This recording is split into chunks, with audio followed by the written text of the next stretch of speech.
you wanted the best, you've got the best podcast, the hottest podcast in the world. The Chris Voss Show, the preeminent podcast with guests so smart you may experience serious brain bleed. The CEOs, authors, thought leaders, visionaries, and motivators. Get ready. Strap yourself in. Keep your hands, arms, and legs inside the vehicle at all times, because you're about to go on a monster education roller coaster with your brain. Now, here's your host, Chris Voss. I'm Moses Voss here from thechrisvossshow.com. Ladies and gentlemen, that makes it official. Welcome to the big show. As always, the Chris Voss Show is a family that loves you but doesn't judge you, at least not as harshly as the rest of the world, because you're here trying to make yourself better. Damn it, we're all here trying to make ourselves better. Even me. I get a front row of these seats. I swear to God, I learn more from my wonderful guests, the brilliant minds we have on this show. Because number one, I'm half an idiot. Number two, you always got to be learning, growing, changing, developing, evolving, because if not, you're going to end up, just brain dead. And I've seen some of you folks on X, so knock it off. Anyway, guys, we have an amazing young man on the show. We'll get into his book and some of the insights that he has. But in the meantime, we have to guilt and shame you to refer to your family, friends, and relatives. Go to goodreads.com/Chris Voss and Facebook.com/Chris Voss. Let's see, Chris Voss, one of the TikTok and all those crazy places on the interwebs, up in the sky edges, as they say. That's not what they say. Opinions expressed by guests on the podcast are solely their own and do not necessarily reflect the opinions of the host or the Chris Voss Show. Some guests of the show may be advertising on the podcast, but it is not an endorsement or review of any kind. Anyway, we have an amazing young man on the show. We're going to be talking to him about his excellent new book and some of the things he's doing to change the life of pets and animals. We have Dr. Jeff Feinman on the show with us today. His book is coming out next year, February 10th, 2026. Clearly, I'm in 2022 still. So 2026, you can pre-order it now. His book is entitled Path to Pet Wellness, a holistic vet's guide to thriving pets and empowered pet parents. We're going to it and some of the other wonderful work that he does as well, and talk about how you can have your pet live a better life, because that's what we're all after. And I'm sure we're going to share some wonderful stories about all the stuff that goes into it as well. Mr. Doctor, go ahead and let's see here. You are an innovative holistic veteran and founder of Holistic Actions. You're a 1985 dual degree graduate from the University of Pennsylvania and its first veteran university scholar.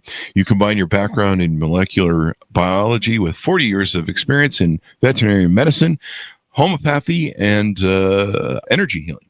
He specializes in empowering pet parents to work with symptoms rather than against them by simple, sustainable targets rooted in science, nature, and love. Welcome to the show, Dr. Feinman. How are you? Hello, Chris, and it's Jeff, please. So thank you. Thank you. And give us your .coms. Where do you want people to get to know you better on the interwebs? Thank you for asking. And I only have one, and that is holisticactionswithness.com. So holisticactions.com. So give us a 30,000 overview of what's in this new book. And then, of course, we have the website we're going to be talking about today, where you help people with expert guidance on their pets. Well, 30,000 foot view is that we're taught that we have to work against the body, against life, against the flow with antibiotics, anti-inflammatories, or against.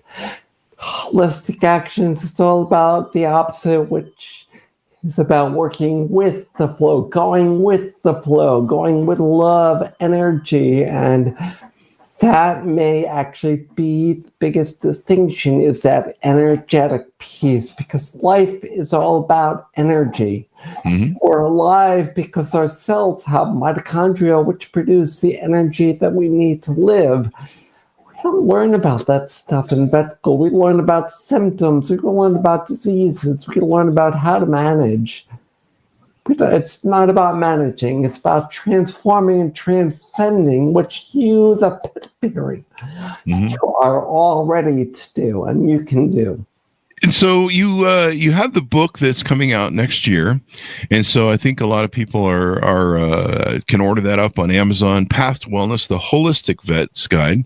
Tell us about this website you have, whole-istic-actions.com, and the membership where people can utilize, I guess, an online forum, webinars, resources, discounts on products, and monthly guidance with calls and stuff like that. Tell us about that. Sure. Holistic Actions is actually the place people go to learn the framework that we talk about in the book, which is actually based on the energetic framework of homeopathy, Ayurveda, and just life, just observation of life. So what we do at Holistic Actions is help transform our pet parent community into empowered pet parents that know how to help their pets before they go to the vet. So when we're not trying to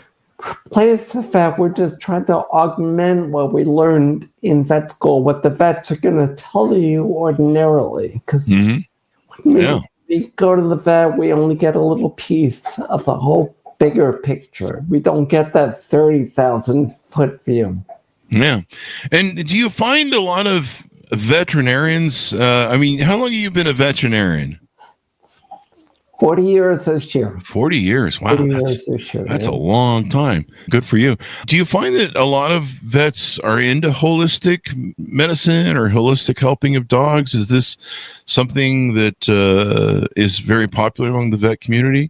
That's a great question, and it's growing. But you know why it's growing? It's growing because the people like you, that the consumer, the pet parent, are asking your vet questions about holistic medicine, about fresh food feeding, about homeopathy, about Reiki, and about things that vets don't know about. So that's why Holistic Actions is in existence, is that those conventional vets that don't know about these things can work with their clients at Holistic Actions. And all of our members have local vets, most of which aren't holistic vets. And is the membership that you guys are offering and the advisory, does it help empower consumers to be able to talk better with their vets, to advocate better for their pets? That's a huge part of what we do. In fact, I don't know if you include links in your show notes, but we have a link, an article that is designed just for that. What to ask, what to look for, and That's really important. I've had 4 dogs now, 4 huskies, and I've learned with the veterinarians that you have to, there were some cases where they had different things where I was taking the 3 different veterinarians to triple check, what I was being told. And sometimes I was being told, one thing by one vet, another thing by another vet, and another thing by a third vet. And, you have to advocate for your animal. It's just really important. Do you have any examples or stories maybe of people that you've seen where maybe they had a bad diagnosis or whatever, a misdiagnosis, and holistic medicine was able to help them? Oh, my goodness. I have so many. Can you narrow it down? Do you want to? Well, just one maybe comes to mind that was kind of extraordinary, or, just any, really. Well, I might be able to help you if you...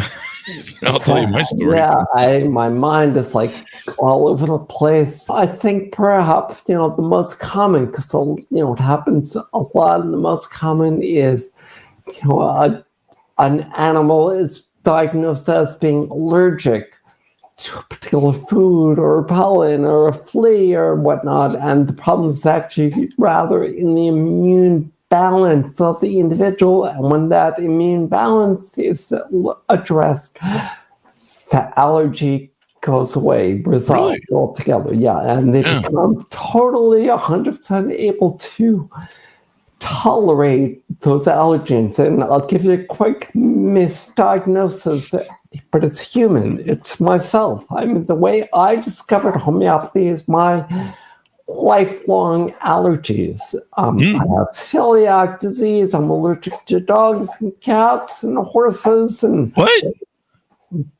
Yeah. You're allergic to all that? You're a vet? That's vets on drugs. I was on medications the whole time. Yeah. Wow. Almost died, but no, not the story. But when I discovered this energy paradigm decades after vet school, when I started reading more and learning more about this, I started experimenting on myself. And when I did, my allergies went away. Oh, really? Wow. And it's now been 40 years. I'm not on medications. You don't see, the smegma out of my nose or eyes or sneezing. And yeah. We'll go.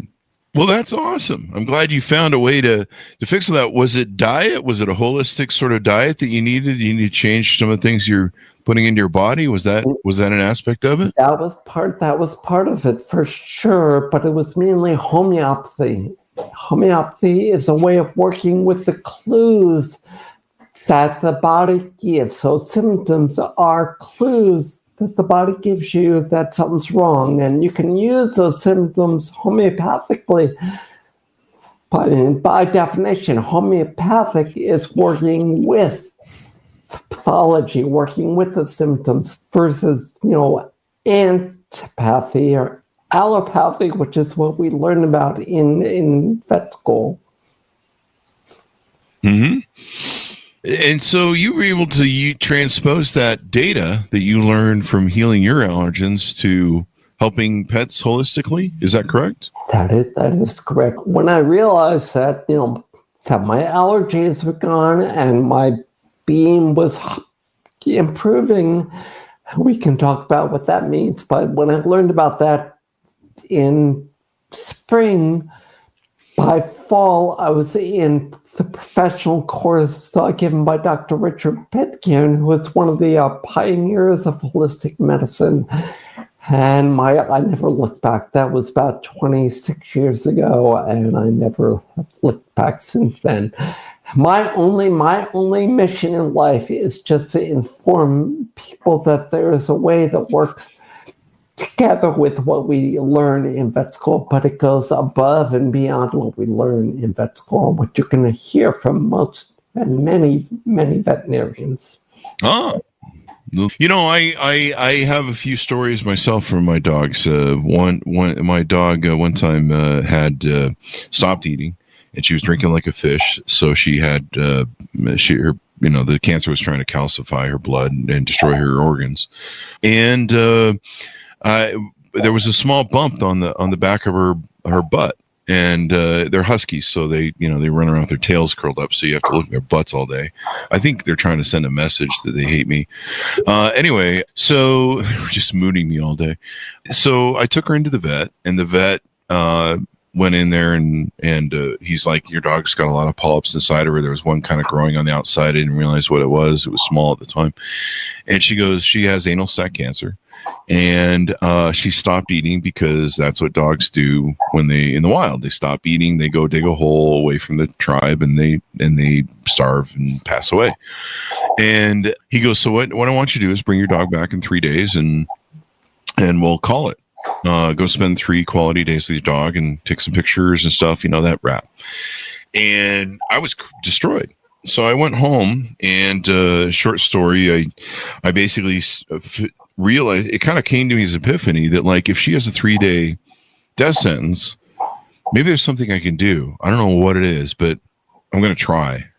I don't know, but I'm going to try. So I got on the internet, started Googling stuff, and fairly quickly I found a guy whose dog had cancer, and he put the dog on a raw diet, what they call a raw diet, which is high fat, no sugar diet. And there's so much sugar in their foods and these stupid treats we give them, and just crap when it really comes down to it.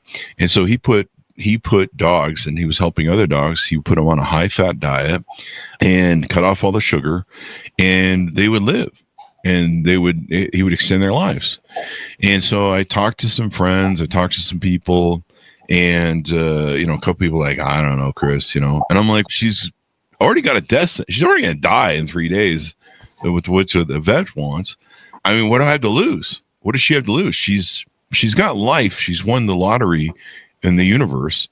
Who am I to take that away from her? So she had stopped eating, wasn't eating at all. And so he recommended giving her either the highest fat meat you could do, which is sardines, or the high fat 27% hamburger roll that you can get, that gross hamburger roll at the store. And so I started feeding her that. And she suddenly started eating like a pig. Like she would eat just like there was no tomorrow. I'm like, well, this is an interesting sign. And so I called the doctor after 3 days and I go, she's eating again. We're eating this meat. He goes, oh, you're going to kill her liver and her kidney. You're going to wipe out what's left of her calcified organs. You're going to kill your dog faster. She's going to be tortured by, having all that fat, and her organs aren't up to par. And you're just making things miserable for your dog. Come on, man. And I said to him, well, I don't know. We're going to see how far this goes. We're going down this rabbit hole because she's eating now. And so she lived on a raw diet and ate like a pig, high fat raw meat for 1 year and 3/4. And we would take her in, and the doctors were shocked every time she was still alive. And they're like, every time you come in, we think you're going to bring in an emaciated dog that we got to make the final call on because she's not eating or she's riddled with cancer. And the cancer did grow on her anal sac. I had to look at that, unfortunately. But she lived 1.5 years. And the only thing that really killed her in the end was the combination of the anal sac cancer and arthritis. The last 3 days, she couldn't get up off the floor and was dragging around. And she lived 16 years. So we got a lot of mileage out of a husky, but she lived her best life for 1.5 years, living high on the hog, eating like a queen, and was bouncy and happy. And, other than being tired, old, and having cancer, I mean, she had a pretty good end life. And, that's an example of just advocating for your dog. I'll let you build off that.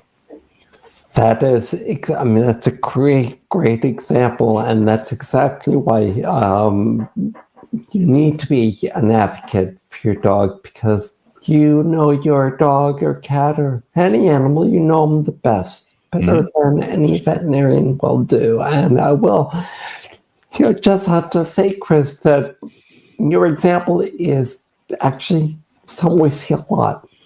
Wow.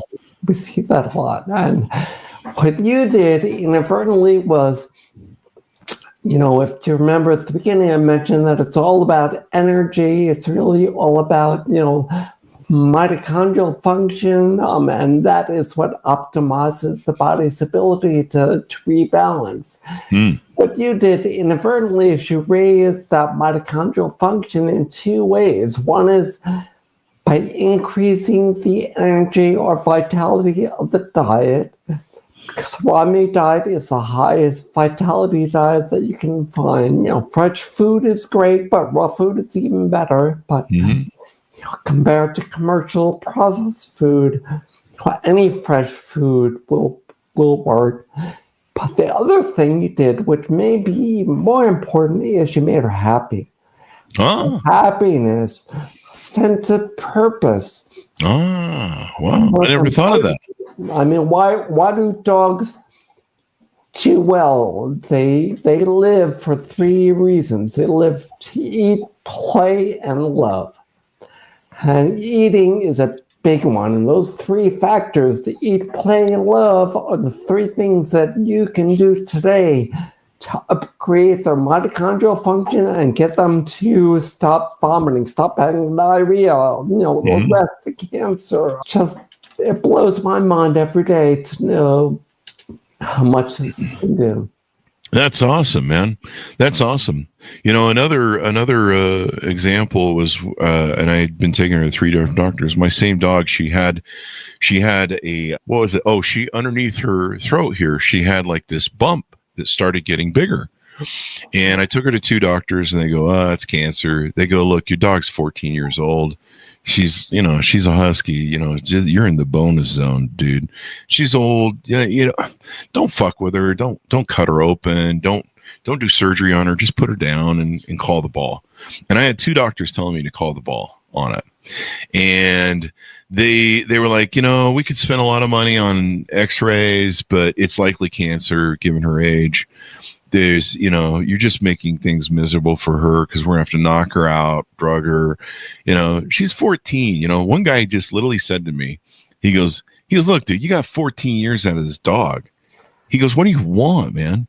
He goes, you want to make it suffer?" He's a real asshole. And I told him, I was like, well, I don't know. Well, I had a 3rd doctor, and this is the funny thing about homeopathy. Homeopathy. I had this doctor in California, this vet, and he was from China, and he had the worst bedside manner, the worst communication you could ever have. But everybody in town used him because he was good. And he was wild as shit. He'd go in, I'd take my dog in. He'd go like, "Okay, walk her around the lobby." And he had a big lobby. And I'd be like, "What?" And he'd go, "Yeah, walk her around the lobby. I want to see her walk and stuff." And I'd be like, "What the fuck? Don't you want to take her in the back and do whatever you do back there?" And he'd be like, "No, I want to see how she walks and stuff." He was like, this dude was like really into homeopathy. And turns out, and I used them for a bunch of different things. She got a few different cysts. This cyst that this growing thing that cyst or whatever that she had underneath her chin, he kept telling me, he's like, "No, just wait." He goes, "I think I know what it is. Just wait." I'm like, "What the fuck, dude? You don't want to, I got 2 doctors telling me to put her down. I got you telling me to wait, and then everything's going to be fine." And, he was really, really bad with English. You wanted to choke him half the time because he was such an asshole. He came across as such an asshole. But even on Yelp, they would write, "Look, he comes across as an asshole, but just go with it. Just trust him." And I'm like, what the fuck? I want to punch this guy in the face half the time because he had the worst bedside manner, and he would just so sharply tell you stuff that you'd just be like, "What the fuck, dude? You couldn't lighten that up?" And so 2 doctors telling me to kill her, 1 doctor telling me to wait. And so I waited and I waited and I waited. And the day before Christmas, I woke up to this blood, and it was pushing out. It was starting to push out her teeth. This thing, it was coming in right here.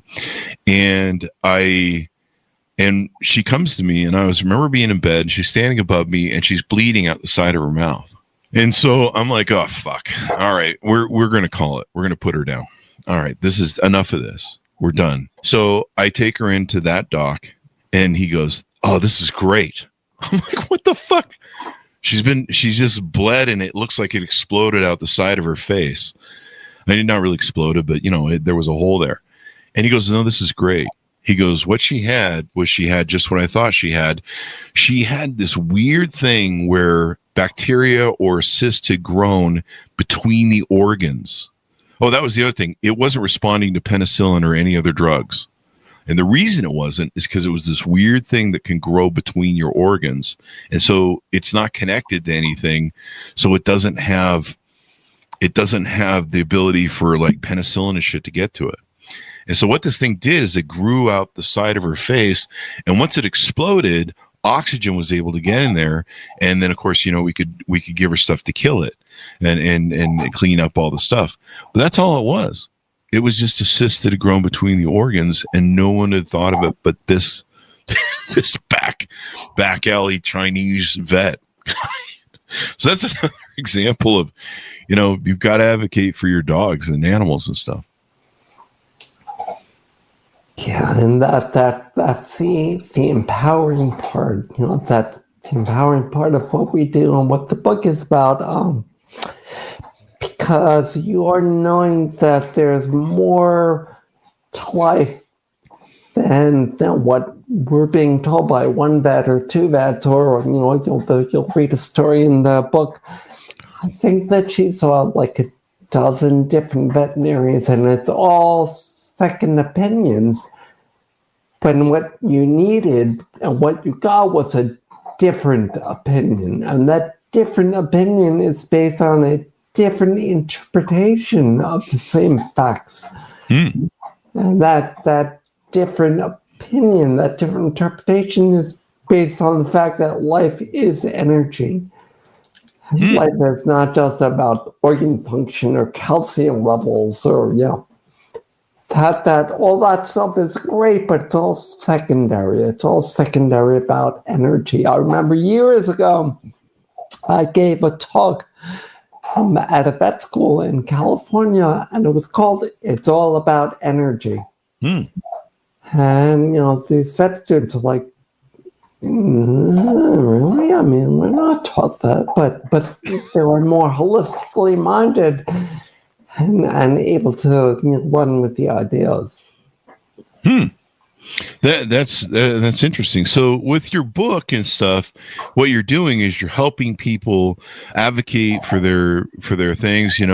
Knowing what to ask your doctor is really important because it's overwhelming. You go to see a vet, you trust that they're a doctor who knows what they're doing, and most vets do. They've gone to school for a lot of years, but sometimes what I found is they're kind of locked into that non-holistic sort of throw drugs at it, and if drugs don't work, give her the 3-day death sentence and let's keep on trucking. And, I've had vets argue with me. They're like, this is the dumbest thing ever. And since Abby, who is my dog, who survived all those years with cancer for 1.75 years, I've helped so many dogs. Like I've had friends that had their dogs and their dogs had pretty much liver failure, kidney failure, organ failure. They were pretty much dead. And the doctors, I told them, I said, give her the raw diet. And they would go to the doctors and go, Chris says I should give my dog the raw diet. And they're like, you're going to kill her. That's the fat is going to overwhelm the kidneys and livers. And I've literally using that raw diets. There's nothing complicated about it other than just high fat, no sugar. And I've saved so many dogs with that data. I mean, there were dogs that were pretty much dead with their organ failure. They came back to life with, putting them on a high-fat diet, feeding them food that they would eat in the wild. And, of course, like you talk about that, mitochondria. Yeah, real food is where it's at. Real food. We know that as humans, the more processed food that we eat, the sicker that we get.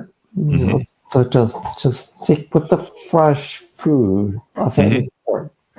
Now, tell us more about how this membership works. You got an online forum. They can sign up. There's a cost to it, but they get weekly webinars. They can get questions answered in a members forum, hundreds of hours of educational videos, insightful ebooks, and all this data. What do you hope to achieve with this, and what will people come away with? Well, what we hope to achieve is we hope to disrupt the overwhelm of anxiety that all pervasive in the pet community, in the animal community, and disrupt that by instilling an intuitive wisdom that we all really know and we're all able to enact. And what we do at AJ is give you the resources that reframe every organ system, every disease you possibly could ask about in our references, in our resources. So you can go there. And there are, again, as I said, hundreds of hours of videos, webinars and whatnot, text-based text documents about the microbiome, about this and that. But if you want to go beyond that, you can ask any question on our forum. You get one-on-one guidance on what's called a holistic medical decision-making call once a month if you want. And yeah, we have webinars with holistic leaders from around the country, around the world on Mondays. Oh, wow. On Mondays, you guys bring those people in. And so you're building this up. You've got the book that will be coming out that will be a companion, I suppose, to some of this. And, certainly I imagine your goal is to try and reach more people than you otherwise would with just a veterinary clinic in a city. Is that a good assessment? You hit the nail on the head. After 30 years of doing this one-on-one, and this is the story that begins the book. I realized that there's got to be a lot more. We got to get the word out to everyone in the world. I I don't care if you use the techniques that we talk about, but what I do care a lot about, deeply care about, is that everyone knows there's another way.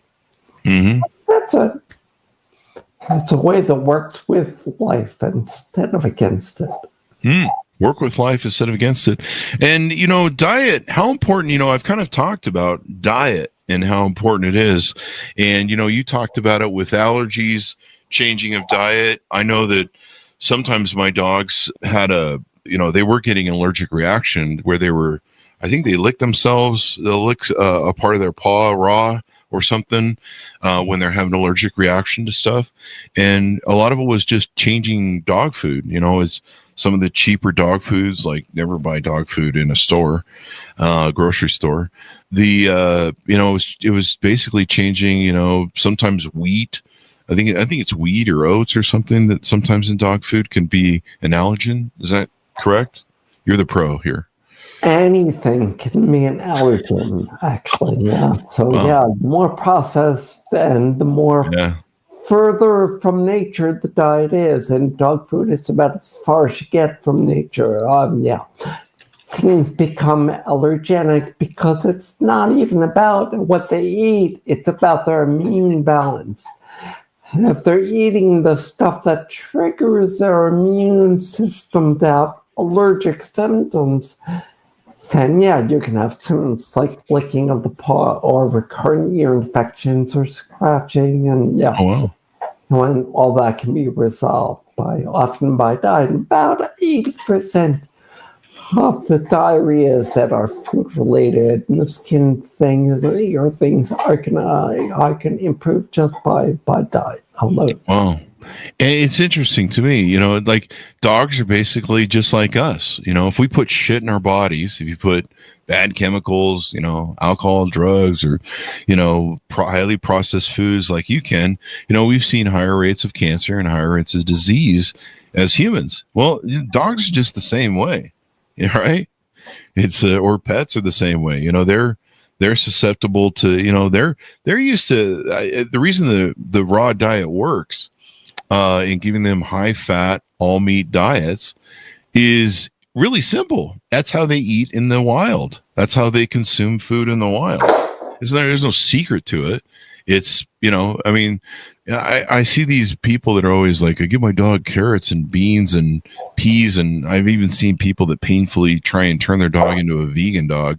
And it's like, that's not that dog's natural diet in the wild. That's they're not sitting around freaking eating carrots and shit. Do you ever see wolves hunting carrots? It's not a thing. They're not out there going, if I could just get some salad here. Rabbits do that, not dogs. So I don't know if you want to expand any thought on that. Well, when we rescued a dog I don't know if I can do this, but we rescued this adorable dog in November, and she's chopping on her raw meaty bone, and raw meaty bones are a way not only to feed them, but keep them from getting any dental problems. You've never seen a wolf in the wild need a dentistry. They're tearing the meat, eating the bones, doing things that our dogs and cats that are in our homes are not used to doing. I just spoke with Pet Parent this morning. This 4-year-old kitty cat is going in for dental and extractions and blah, blah, blah. And what did I recommend is maybe before you do that, try giving raw chicken necks When you hold a raw chicken egg for a cat to eat, they're actually brushing and cleaning their own teeth and stimulating their own teeth, and that's what Maya is doing with the raw bone right now. Oh, no. There actually is a veterinarian in Australia named Tom Lonsdale that wrote a book called Raw Meaty Bones, or Give Your Dog a Bone. Well, that's a different book, actually. But Raw Meaty Bones, or The Miracle of, feeding these bones. And he's got a lot of documentation there on the rawmeatybones.com website, I believe. URL. So as we go out, we've covered a whole lot of things. Do we need to do any more plugging of data for Path to Wellness, or I'm sorry, Path to Pet Wellness, your upcoming book, or any of the other stuff that you have going on that you're offering to people right now? Well, I appreciate that. And, the big thing I think is that we'll be having a pre-order sale where people can actually grab the ebook and a lot of bonuses probably by late summer. So although the book itself won't be in the bookstores till Valentine's Day, or right before this September, you'll be able to grab all the bonuses, the ebook and whatnot. So watch for that. And anyone that's on our wait list right now will be able to do that right away. And then you offer a 30-day guarantee with the money-back guarantee with the holistic membership, holisticactions.com membership. I really like the idea because sometimes, you have questions about what's going on. And I really encourage you folks to advocate for your dog. One of the things I see over the years, and I give counsel to a lot of dogs because people saw what Abby did, where she lived a year and a half. And then there was the other story with the cyst. And, I'll give them a way out. And I remember the one time I took Abby in, and I thought she was really struggling. She was about halfway through that year and 3/4, and she was really struggling to walk. And so the summation I made was, she had this almost golf ball size cancer that was on her anal sac. I could see on the right, and it was growing. And so my assessment was her back legs are giving out. She's struggling to move because that cancer is all in there, right? And so I, after a few days of her struggling to walk and get up, I finally went. I told all my friends, I go, I think this is it. I think the cancer is spread to her legs, and it's probably time to call it. So I scheduled a time to put her down. And I went in and I filled out the paperwork. I paid the money to have her put down. And, I said to him, and she was still eating. She was still doing good, but she couldn't walk. She was collapsing. And the doctor said, hey, I know you paid to have her put down, but can we look at her? Because we think that it's something else. And I go, by all means, Jesus, please, go look at her. And I really should have scheduled that. But, I was kind of in this dark zone that, people that make assumptions put you in. And, I've been fighting with the doctors for a year and 3/4. They were just always just shocked. And so they came back to me and they go, we're pretty sure it's arthritis. She has really bad arthritis. She was 14 or 15 by then. And we don't think the cancer spread to her legs. We think it's just growing and we can see it. And other than that, she seems to be, they're like, does she come running for treats? Yeah. Does she eat like a pig? Yeah. She drinking water like a pig? Yeah. Still doing that. Oh, that was the other thing. The drinking water has subsided once we started giving her the raw diet. It had, the one thing I guess people talk about on this, I don't know if it's factual. Don't start a cult, please, folks. But cancer doesn't like fat, evidently. It loves sugar, which kind of explains why everybody's got sugar cancer nowadays. The blood calcium levels that her pituitary gland was being forced by the cancer to try and kill off her liver and kidney had evened out, probably because of the fat that was in her blood, or I don't know what it was, but somehow she started living. So anyway, here I was ready to put her down. And I remember the guy said to me, he goes, listen, I get what you're going through. You're going through hard times with this dog. And he goes, but I'm telling you, she's not ready to go. But if you're ready to have her go, we can put her down. And it was like, Jesus, what a thing to put on me. And I was like, wow, there's sometimes where people can't handle this shit and they just quit on their animals. And that's fine. I don't mean to pass judgment or shame on anybody. This is your journey and your dog's journey. But I saw so many people that would just be like, I don't want to try the raw diet, Chris. I'm done with this. I can't handle it. I'm going to put her down. The doc says what they say. And so I love the fact that you're giving people resources. You're giving people the ability to advocate. You're giving the people to look for answers as opposed to just maybe taking the first voice they get and calling the ball. Thank you, because that is just so important. And like you said, a little while ago, where there's life, there's hope, and that the universe gave living beings the greatest gift, and that is, life and energy. And we have ways of working with that. So final thoughts as we go out for people to order up the book, get to know you better, all that sort of good stuff. Well, that's a whole other podcast, Chris. Just final thoughts. You got to give me the final thoughts and pitch out. Go buy the book and all that stuff. The final thought really is that it's all about love. There were 4 lads from Liverpool that told us the truth. All you need is love. Love is a powerful energy, and it's going to help you advocate. It's going to help transform behavior. It's going to help you bond closer. It's going to just fix everything. All you need is some love there. Gosh darn it. So, and we all love our animals. They're just wonderful pets. So thank you very much for coming on the show, and thank you for your journey and sharing it. And thank you for helping educate. I mean, I've gone head to head with so many doctors. I mean, I had one doctor tell me that giving my husky, and my husky's a good size, giving her bones was going to kill her. He's like, how many bones I pull out of dogs that are stuck in their stomach, you're going to kill her. And I'm like, I don't know, maybe a Chihuahua, but this is a full-size husky, and I think she's going to be okay with a bone. And so, I've heard all sorts of weird shit from veterinarians over the years of moving around with my dogs where we're constantly at different vets.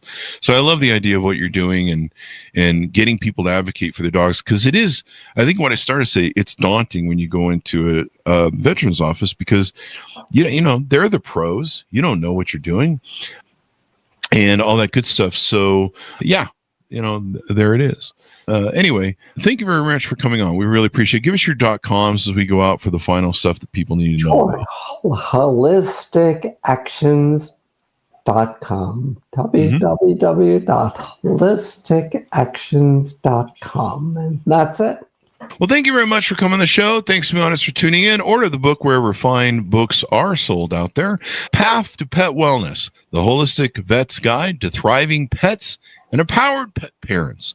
And please, folks, advocate for your things. Don't quit. I know sometimes it can seem overwhelming. I know it can seem a lot of work, but sometimes it's just as simple as diet. Like, it's really just that simple sometimes. And please don't feed your dog grocery store food or the cheap food, that garbage food. Treat your dog's diet like the same thing you put in your body. And of course, some of you go to McDonald's, so I'm not sure that I'm giving you, I don't mean that, but treat your body like a temple and treat your dog's body like a temple. Feed it good, wholesome, quality foods, and feed it stuff that it would eat in the wild. This whole bullshit of making your dog vegetarian, give me a break. I don't know what your thoughts are on that dog, but I just like, dogs aren't hunting celery in the wild. I've never seen that on the nature shows. Anyway, guys, thanks for tuning in. Go to goodreads.com/Chris Voss, LinkedIn.com for Chris Voss. Do you have any final thoughts, Doc, on that celery comment?